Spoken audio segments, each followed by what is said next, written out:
بله نوا دیری کنه شوا در بازبوی هجمارک زیده جه بار هلگیران جه کاروانه که هاری کاریان کشالی جورا بازرگانی و حولی رو هاتو بیکم کردیم گشت روشاوای کردستانه ایجا دست بلاف کردن بشکا اوان آلیکاری هاتیه کنه نه تیمک جه جورا بازرگانی حولی ریجیک هاتین سردان که میدانی بکنش بوندی که روش آوریانش نزدیکتر و ببینن یک جه اندام جورا بازرگانی دو حولی رد گل من دایم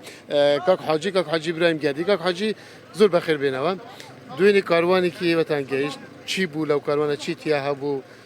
او کلو پلنه که ورانه روشاوی کردستان زۆر سپاس ئەمە بەردەوام دەبین لەو کارێکە کردومانە وەکو ژێری بازرگانی هەولێر هەمهەنگ لەگەر دەستگا خێرخواسی بارزانی بەڕاستی دەورێکی گرینگیان هەبوو دەستگا خێرخواسی بارزانی لەو پرۆسێکە هەیە بانگاوازەکە لە ڕێوان بووە لە ڕێی دەستگای بووە ئێمەش هاوکاریان بووین و هاوکاریان دەبین ئەمەش وەکو لەگەر کاک ڕەشیدی هاتینە لۆ قامشلۆ لە نزیکەوە ڕۆژی ئەو ناوچەیە بزانین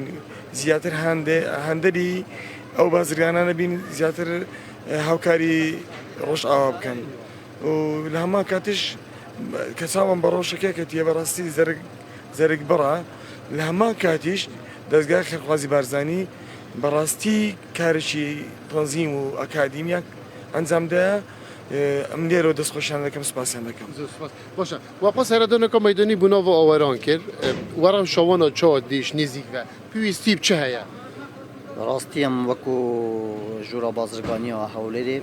مسردانا چندین برایت خود روشاوا کرد راستی پر روشا نروشه که باشه روشه که زور پر حالی و تازه لگل کاگ موسی سروک دستگاه خیرخوازی بارزانی مسردانا لکن پکی کر حالیان لیره لیک مزگوته که پشیم بز مزگوته که و مازن جنی مزگوته که هر یک که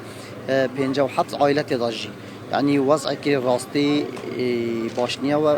برای مترو شوا ام دویل همه بازرگانت خو خلک خوی حریم کردستانت کین به همه شیوه که ها کاری و پالپشتی با خلک برای مترو شوا روانه کن لیره داشتی که اما کو جورا بازرگانی سپاسه که دلو جان سپاسه دستگاه خیرخوازی بارزانی کین کولیره کاک مصاب همه شیوه که لسری رو سر خطا لگل برای مترو شوا ام جی وکو جورا بازرگانی همه شیوه که دی ها کارو پالپش بین نه هلیم برای مترو شوا لوان بابت بگینه دستیان بازرگانی حولی چند بار هلگیر و آماده کردی مل وکو جورا بازرگانی حولی 16 بار هلگیر لدوی گشن قامشلو لبابت دویجی که او حاضریت کن لجورا بازرگانی چند بار هلگیر دیگه جی لوان دروجاده ریکانی شلابو قامشلو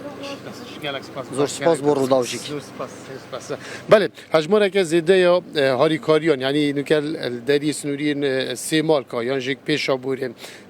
آماده نش بوندی کو در باسی نوا روشاوای کردستان ببین یعنی جورین بازرگانی او کمک کشالی خلکی و هاتین کم کنه هر دیسان جک او کشالی روداوجی و بریاره پشتی دمکی یعنی او هاری کاری همه یعنی پشتی روزن دهاتی دا بگهن نوا روشاوای کردستان وشالی دستگاه خیرخوازی بارزانی و لسروان آوریان بین بلاف کنه اوین کو صدام شری آوریان نافچه جداین روشاوای کردستان بوینه